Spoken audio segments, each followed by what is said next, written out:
Breaking news చూస్తున్నారు. ముఖ్యమంత్రి రేవంత్ రెడ్డి భాషపై బీఆర్ఎస్ ఆగ్రహాన్ని వ్యక్తం చేస్తూ ఉంది. రేవంత్ భాషపై రాహుల్ గాంధీకి కంప్లైంట్ చేశారు బీఆర్ఎస్ నేతలు. ముఖ్యమంత్రి బూతుల నుంచి రక్షించండి, అవును ముఖ్యమంత్రి బూతుల నుంచి రక్షించండి అంటూ రిక్వెస్ట్ చేస్తూ ఉన్నారు. రేవంత్తో సారీ చెప్పించారని రాహుల్కు కేటీఆర్ విజ్ఞప్తి చేశారు. రాహుల్ గాంధీ, మీనాక్షి నటరాజన్ జోక్యం చేసుకోవాలని డిమాండ్ చేస్తూ ఉన్నారు మాజీ మంత్రి కేటీఆర్. రేవంత్ ప్రవర్తన, భాషను ఈ రెండింటినీ అదుపు చేయాలి అంటూ ఉన్నారు దాసోజు శ్రవణ్. రాజకీయ సంస్కారం మరచి వీధి రౌడీలా మాట్లాడుతున్నారంటూ చెప్పుకొచ్చారు ఆయన. రేవంత్ రెడ్డికి నైతిక పాఠాలు నేర్పించాలంటున్నారు దాసోజు శ్రవణ్. మాజీ ముఖ్యమంత్రి కేసీఆర్పై ముఖ్యమంత్రి రేవంత్ అనుచిత వ్యాఖ్యలకు సంబంధించి మాట్లాడుకుంటున్న సందర్భం నన్నేం పీకలేరంటూ రేవంత్ రెడ్డి కామెంట్స్ చేశారు. రేవంత్ రెడ్డి వ్యాఖ్యలపై మండిపడుతున్నారు బీఆర్ఎస్ నేతలు. ఈ క్రమంలో మాజీ ముఖ్యమంత్రి కేసీఆర్పై ముఖ్యమంత్రి రేవంత్ రెడ్డి చేసిన వ్యాఖ్యలేంటి ముందుగా చూద్దాం.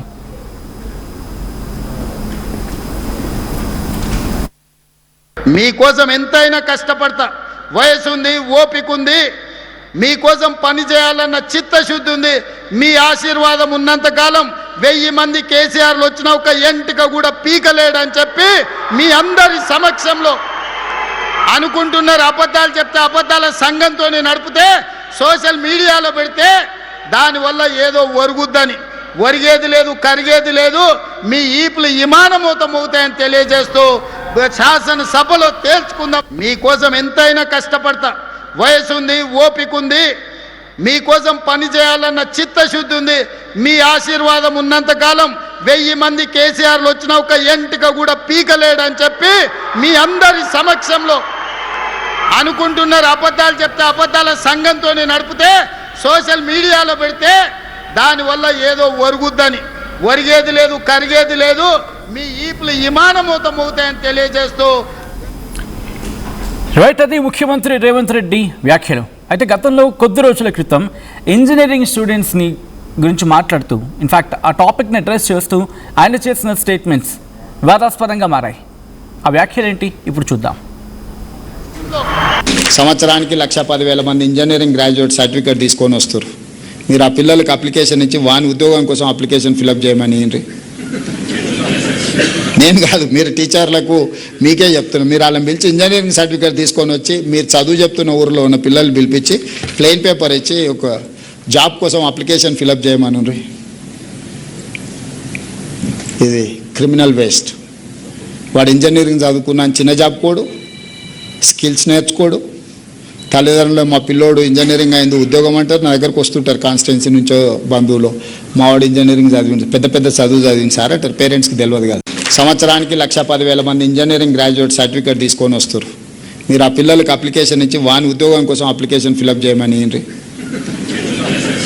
నేను కాదు, మీరు టీచర్లకు మీకే చెప్తున్నాను. మీరు వాళ్ళని పిలిచి ఇంజనీరింగ్ సర్టిఫికేట్ తీసుకొని వచ్చి మీరు చదువు చెప్తున్న ఊరిలో ఉన్న పిల్లల్ని పిలిపించి ప్లెయిన్ పేపర్ ఇచ్చి ఒక జాబ్ కోసం అప్లికేషన్ ఫిలప్ చేయమని. ఇది క్రిమినల్ వేస్ట్. వాడు ఇంజనీరింగ్ చదువుకున్న చిన్న జాబ్ కోడు, స్కిల్స్ నేర్చుకోడు.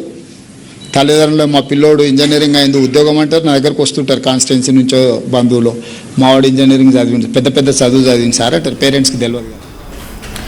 రైట్. అది ముఖ్యమంత్రి రేవంత్ రెడ్డి చేసిన వ్యాఖ్యలు, ఇంజనీరింగ్ స్టూడెంట్స్ని ఉద్దేశించి ఆయన చేసిన వ్యాఖ్యలు ఆ టైంలో కాస్త వివాదాస్పదంగా మారడమే కాదు, పెద్ద చర్చకు కూడా దారితీస్తాయి. ఎందుకంటే 1,10,000 మంది గ్రాడ్యుయేట్లు బయటకు వస్తూ ఉంటారు. వచ్చిన తర్వాత అంటూ జాబ్ అప్లికేషన్ ఇస్తే అది ఫిల్ చేయడం రాదు అని చెబుతూ ఇంకేమంటారు, అప్పుడు క్రిమినల్ వేస్ట్ అనే పదాన్ని అక్కడ ఉపయోగించడం జరిగింది.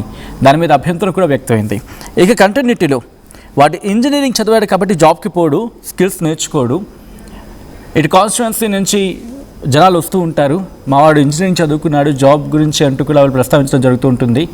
సో వీటన్నిటిని అడ్రస్ చేస్తూ ఆయన చేసిన వ్యాఖ్యలు అప్పుడు పెరుగుబారాన్ని రేపాయి. అంతకన్నా ముందు ముఖ్యమంత్రి భాష సరిగ్గా లేదు అంటూ, మాజీ ముఖ్యమంత్రిని ఉద్దేశించి ఆయన చేసిన వ్యాఖ్యలు సరిగ్గా లేవు అంటూ బీఆర్ఎస్ నేతలు కూడా మండిపడుతూ ఉన్నారు. సో ఈ నేపథ్యంలో బీఆర్ఎస్ రియాక్ట్ అవుతూ ఉంది. BRS MLC Dasoju Shravan react అవుతూ ఉన్నారు. ఆయన ఏమంటున్నారో చూద్దాం. పెడతారు Revanth Reddy please.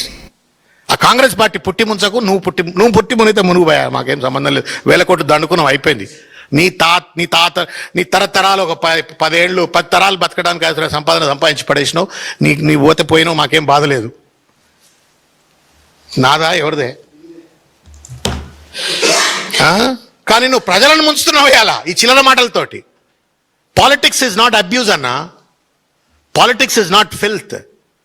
Politics is not ugly rhetorics. రాజకీయం అంటే పేదవాడి సేవ అని నమ్మినటువంటి ఒక వాళ్ళలో నేను ఒకడిని. ప్రజలు అట్లున్నారు. రాజకీయం అంటే బూతు, రాజకీయం అంటే అగ్లీ డెమాన్స్ట్రేషన్స్, రాజకీయం అంటే చిల్లరమల్లర మాటలు, రాజకీయం అంటే తొడలు కొట్టాలా, రాజకీయం అంటే మీసాలు తిప్పాలా, రాజకీయం అంటే ఎంట్రక బీకలే వనాలా. ఇది రేవంత్ రెడ్డి భవిష్యత్ తరాలకు నేర్పుతున్నటువంటి ఒక భాష, రాజకీయ సిద్ధాంతం. దీని నుండి తెలంగాణను కాపాడే బాధ్యత రాహుల్ గాంధీది, మీనాక్షి నటరాజన్ది. Because she is AICC in-charge. Please don't do disservice to the people of Telangana. Mr. Rahul Gandhi, they trusted you. They trusted your promise. They trusted your guarantees and they voted to you. And what today you have given is a ruffian as the chief minister who's indulging in abusive, brazen loot. Please protect Telangana. కాపాడండి మమ్మల్ని. మిమ్మల్ని నమ్మినందుకు మా గొంతు వస్తున్నారు ఇవాళ మీరు. అది దాసోజు శ్రవణ్ అంటుంది. అబ్యూస్, బ్రేసిన్ అని చెప్పి పదాలను అక్కడ కోట్ చేస్తూ మరి చెప్తూ ఉన్నారు. ఏం చేయబోతున్నారు బీఆర్ఎస్ నేతలు? ఇప్పటికీ మీనాక్షి నటరాజన్ రియాక్ట్ అవ్వాలంటున్నారు, అలాగే రాహుల్ గాంధీ కూడా రియాక్ట్ అవ్వాలంటూ బీఆర్ఎస్ నేతలు ఇక్కడ డిమాండ్ చేస్తున్న సిచ్యువేషన్. ఇదే అంశానికి సంబంధించి మరింత సమాచారం మా ప్రతినిధి మధు అందిస్తారు. మధు, బీఆర్ఎస్ నేతలు గ్రౌండ్కి దిగబోతున్నారు ఈ అంశానికి సంబంధించి, లేకపోతే రాహుల్ గాంధీ కలిసే ప్రయత్నం చేయబోతున్నారా, లేకపోతే జస్ట్ లెటర్ని పంపించి ఫస్ట్ అక్కడి నుంచి రియాక్షన్ చూద్దాం, ఒకవేళ కనుక పాజిటివ్ రియాక్షన్ లేకపోతే అప్పుడు ముందుకు వెళ్దాం అనే ఆలోచనలో ఉన్నారా? ఎగ్జాక్ట్. రేవంత్ రెడ్డి భాషే రేవంత్ రెడ్డిని భస్మాసురుడిని తన తలపైన హస్తం పెట్టుకుని ఎట్లయితే భస్మం అయిపోయాడో, రేవంత్ రెడ్డి భాషే అట్లాంటి పరిస్థితి వస్తుంది. రేవంత్ రెడ్డి ఆయనతో పాటు కాంగ్రెస్ పార్టీ భూస్థాపితమైనటువంటి పరిస్థితి ఉంది. కాంగ్రెస్ పార్టీ బూడిదగా మారే సిచ్యువేషన్ ఉంది అనేటువంటి స్టేట్మెంట్ చేస్తూనే ఆయన డైరెక్ట్ గా రాహుల్ గాంధీకి, తెలంగాణ కాంగ్రెస్ పార్టీ ఇన్ఛార్జ్ మీనాక్షి నటరాజన్ కి విజ్ఞప్తి చేశారు. రేవంత్ రెడ్డి భాషను కంట్రోల్ చేయండి, మీరన్నా చర్యలు తీసుకోండి అనేటువంటి స్టేట్మెంట్ చేశారు. ఈ అసభ్యమైనటువంటి భాష, ఈ పరిస్థితి కనీసం స్వాతంత్ర దినోత్సవం రోజైనా మాట్లాడుతున్నటువంటి స్పృహ కోల్పోయి మాట్లాడే ప్రయత్నం చేశారు. అసలు రేవంత్ రెడ్డి ఒక సైకోలా, ఒక అలవాటైనటువంటి ఒక నేరస్తుడిలా మాట్లాడుతూ ఉన్నారు. మీరు గాంధీ స్థాపించినటువంటి పార్టీకి ముఖ్యమంత్రి లేక ఒక వీధి రౌడినా అంటూ Dasoju Shravan BRS party MLC ఆయన ఘాటుగానే ఆయన రిప్లై ఇచ్చే ప్రయత్నం చేశారు. తెలంగాణ పితగా కేసీఆర్ కు పేరుంటే ఆయన పైన ఒక అహంకారపూరితమైనటువంటి మాటలు మాట్లాడుతూ ఉన్నారు. నువ్వు భస్మాసురుడివి, నీ తలపై నీ చేతులు పెట్టుకుని నువ్వే బూడిదవుతావు, 18 గంటల పాలన చేస్తున్నాను, వర్క్ చేస్తున్నాను అని చెప్పుకుంటున్నటువంటి నువ్వు మోడీని కాపీ కొట్టే ప్రయత్నం చేస్తున్నా, 18 గంటల కాపీ పనిచేస్తున్నటువంటి చెప్పుకుంటున్న నువ్వు 500 బోనస్ ఇచ్చావా, అసలు ఏం పథకాలు అమలు చేశావు, అసలు ఒక్కడన్నా ఇంతవరకు కంప్లీట్ చేసావని ఇచ్చిన హామీలో ఒక్కడన్నా నెరవేరిందా, ఎందుకు ఇట్లాంటి అబద్ధాలు చెప్తూ ఒక సైకోలా, ఒక విచక్షణ కోల్పోయినటువంటి ఒక వీధి రౌడిలా మాట్లాడుతున్నారు. నీ భాష, ఈ పరిస్థితి చూస్తా ఉంటే నువ్వెంత బిక్కుబిక్కుమంటున్నావు అనేటువంటిది కనపడతా ఉంది. విపరీతంగా సంపాదించుకున్నావు, ఇకరైనా భాష మార్చుకో. నువ్వు మాట్లాడుతున్నటువంటి మాటలు ప్రజలకు ఏం సందేశాలు ఇస్తాయి, నెక్స్ట్ భావితరాలకు ఏం సందేశాలు ఇస్తాయి అనేటువంటి ఒక స్టేట్మెంట్ చేశారు. మీరు గాంధీ పార్టీకి సంబంధించిన ముఖ్యమంత్రి వీధి రౌడీ అనేటువంటి మాట్లాడుతూనే విపరీతమైనటువంటి అహంకారంతో మాట్లాడుతూ ఉన్నారు. వీటన్నిటికి సంబంధించి ఒక నిరుద్యోగులకు 2 లక్షల ఉద్యోగాలు అన్నారు, అవి ఇవ్వలేదు. జాబ్ క్యాలెండర్ ఇచ్చారా, మహిళలకు 2500 అన్నారు, అవి ఇవ్వలేదు. తర్వాత తులం బంగారం అన్నారు, అవి ఇవ్వలేదు. 4000 పెన్షన్ ఇస్తామన్నారు, అది చేయలేదు. సో మరి దేనికోసం 18 గంటలు పనిచేస్తా ఉన్నారు. ఎక్సైజ్, రియల్ ఎస్టేట్ రంగాలను ఇప్పటికే నాశనం చేశారు. రాష్ట్రాన్ని 4.5 లక్షల కోట్ల అప్పుల్లోకి నెట్టివేశారు. 18 గంటల్లో సాధించింది ఏముందంటే తెలంగాణ ప్రజల సంపదను ఈఎంఐ బ్యాగ్ల రూపంలో ఢిల్లీకి 78 సార్లు మూటలు మోయడం తప్ప నువ్వు చేసింది ఏంది, అట్లా చేసి నీ కుర్చీని కాపాడుకోవడం తప్ప. అసలు దొంగల్లోనే అతిపెద్ద దొంగ, అతిపెద్ద మోసగాడు ఎవరైనా ఉన్నారంటే రేవంత్ రెడ్డి అనేటువంటి స్టేట్మెంట్ చేశారు. సో సోషల్ మీడియా పైన కక్ష కట్టారు, కోర్టుల్లో కుట్రలు చేస్తూ కళ్యాణ లక్ష్మిని ఆపే ప్రయత్నం చేస్తా ఉన్నారు. ఒకటి కాదు, టోటల్ గా రియల్ ఎస్టేట్ ఎక్స్టార్షన్ రాకెట్ నడుపుతా ఉన్నారు. హైదరాబాద్ చుట్టూ పెద్ద పెద్ద భూములని గద్దల్లా దోచుకుంటున్నటువంటి పరిస్థితి ఉంది. వీటన్నిటిపైన కూడా ప్రజలు చర్చించుకుంటున్నటువంటి పరిస్థితి ఉంది. రేవంత్ రెడ్డి తన ఆస్తుల పైన బహిరంగ చర్చకు సిద్ధమా అనేటువంటి స్టేట్మెంట్ చేశారు ఆయన మాట్లాడుతున్న సందర్భంలో. సో ఇట్లా అనేక అంశాలను సూచిస్తూ చివరగా ముత్యాల ముగ్గులో రావుగోపాల్ రావు లాగా రేవంత్ రెడ్డి పాలన ఉంది అంటూ ఆయన స్టేట్మెంట్ చేశారు. బీసీల పైన ప్రేమ ఉందని చెప్పుకుంటారు. హనుమంతరావు కుమార్ రాజ్యసభలు ఇవ్వలేదు. ఈ రోజు పిసిసి చీఫ్ మహేష్ కుమార్ గౌడ్ని నేనే పిసిసిని చేశానని చెప్పేసి డాంబికాలు చెప్పుకున్నటువంటి పరిస్థితి. ఏఐసిసి ఏం చేసింది, ఏఐసిసి ఏం లేదా, రేవంత్ రెడ్డి నడుస్తా ఉందా అనేటువంటి స్టేట్మెంట్ చేశారు. మాట్లాడుతున్న సందర్భంలో కోదండరామ్ని కోర్టు చేస్తూ దాసోజు శ్రవణ్ కోదండరామ్ను ఎమ్మెల్సీ చేయడానికి నా గొంతు కొట్టారు, ఒక శిఖండిలా ఉపయోగిస్తా ఉన్నారు రాజకీయాలని అంటూ స్టేట్మెంట్ చేశారు. ఇట్లా అనేక అంశాలను రాజకీయంగా కేసీఆర్ ని కానీ కేటీఆర్ ని కానీ హరీష్ రావు కానీ రాజకీయంగా ఎదుర్కోండి, కావాలని ఇలా బూతు పురాణాలను వీటన్నిటిని బంద్ చేయాలి అనేటువంటి స్టేట్మెంట్ చేస్తూ ప్రస్తుతం తెలంగాణలో రేవంత్ సంబంధించినటువంటి అనుముల దోపిడీ కుటుంబ పాలన నడుస్తుందంటూ మాట్లాడారు. ఇక నుంచైనా ఈయన కంట్రోల్ చేయండి, హైకమాండ్ కు విజ్ఞప్తి చేస్తా ఉన్నాను. Congress party AC in-charge Meenakshi Natarajan గాని రాహుల్ గాంధీలకు చేతులు జోడించి విజ్ఞప్తి చేస్తా ఉన్నాను. రేవంత్ రెడ్డిని వెంటనే మహారాష్ట్రలో నందిగ్రామ్ ఆశ్రమాన్ని పంపండి, అక్కడ గాంధీయవాదాన్ని నేర్పండి, ప్రజాస్వామ్య విలువలపైన కాస్త కనీసం ట్రైనింగ్ ఇవ్వండి ఆయనకు. అక్కడ ప్లేట్లు కడిగించి మరుగుదొడ్లు కడిగించి శుభ్రం చేయించి ఆయనతో కాస్త ఆయనను నార్మలైజేషన్ చేసే ప్రయత్నం చేసి విపరీతమైన అహంకారం ఉంది, అహంకారం తగ్గుతుంది, మంచి గుర్తు వస్తుందేమో చూద్దామనేటువంటి స్టేట్మెంట్ చేస్తూ డైరెక్ట్ గా రాహుల్ కి మళ్ళీ ఆయన తెలంగాణ ఇన్ఛార్జ్ మీనాక్షి నటరాజన్ కి లేఖ రాశారు, విజ్ఞప్తి చేశారు. Right Madhu, thanks for the update. మొత్తంగా ముఖ్యమంత్రి రేవంత్ రెడ్డి భాష మీద బీఆర్ఎస్ రియాక్ట్ అవుతూ ఉంది, బీఆర్ఎస్ ఆగ్రహాన్ని వ్యక్తం చేస్తూ ఉంది. ముఖ్యమంత్రి తన భాషను మార్చుకోవాలి, ఆ భాష బాలేదు అనేది బీఆర్ఎస్ వెర్షన్. రేవంత్ భాషపై రాహుల్ గాంధీకి కంప్లైంట్ చేస్తుంది బీఆర్ఎస్. ముఖ్యమంత్రి బూతుల నుంచి రక్షించండి అంటూ రిక్వెస్ట్ చేస్తుంది బీఆర్ఎస్.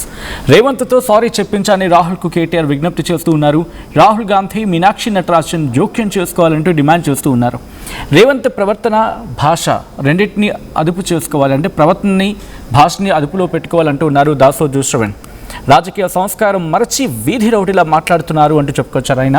రేవంత్ రెడ్డికి నైతిక పాఠాలు నేర్పించాలంటూ హితవు పలికారు దాసోజు. మాజీ ముఖ్యమంత్రి కేసీఆర్పై ముఖ్యమంత్రి రేవంత్ అనుచిత వ్యాఖ్యలు చేశారంటూ బీఆర్ఎస్ మండిపడుతోంది. నన్నేం పీకలేదంటూ రేవంత్ రెడ్డి చేసిన కమెంట్స్పై ఆగ్రహాన్ని వ్యక్తం చేస్తోంది. రేవంత్ రెడ్డి వ్యాఖ్యలపై మండిపడుతున్నారు బీఆర్ఎస్ నేతలు. ఇంతక కూడా వీకలేడు అని చెప్పని మాట్లాడుతున్నారు.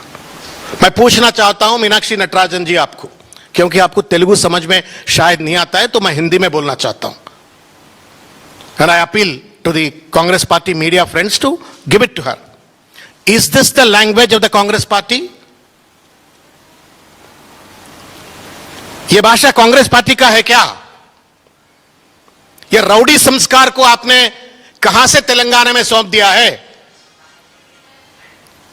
ఒక రౌడీల భాష, వీధి రౌడీల భాష తీసుకొచ్చి వాళ్ళ ఒక ముఖ్యమంత్రి కుర్చీలో కూర్చోబెట్టి వాళ్ళ తెలంగాణకు గాంధీ కేసీఆర్ గారు, భారతదేశానికి స్వాతంత్రం తెచ్చినటువంటి ఒక మహాత్మా గాంధీ ఎంత పూజ్యనీయుడో తెలంగాణకు స్వాతంత్రం తీసుకొచ్చినటువంటి ఒక మహానుభావుడు పూజ్యనీయుడు కేసీఆర్ గారు. ఆయనకి ఎంట్రక బీకలేడట. ఇది భాషనా? నీ మనవడు కూడా ఇదే భాష నేర్చుకోవాలన్నా రేవంత్ రెడ్డి రేపు పొద్దుగాలని అడుగుతా ఉన్నాను. ఈ పీకుడు భాష, తొండల భాష, కనుగుడ్ల భాష, పేగుల భాష, what language are you teaching to the future generations? స్వాతంత్ర దినోత్సవం జరుపుకొని ఒక్కరోజు కాకముందే పచ్చి బూతుల ప్రసంగం చేయడానికి సిగ్గులేదయా? నువ్వు అన్నం తింటున్నావా, గడ్డి తింటున్నావా రేవంత్ రెడ్డి?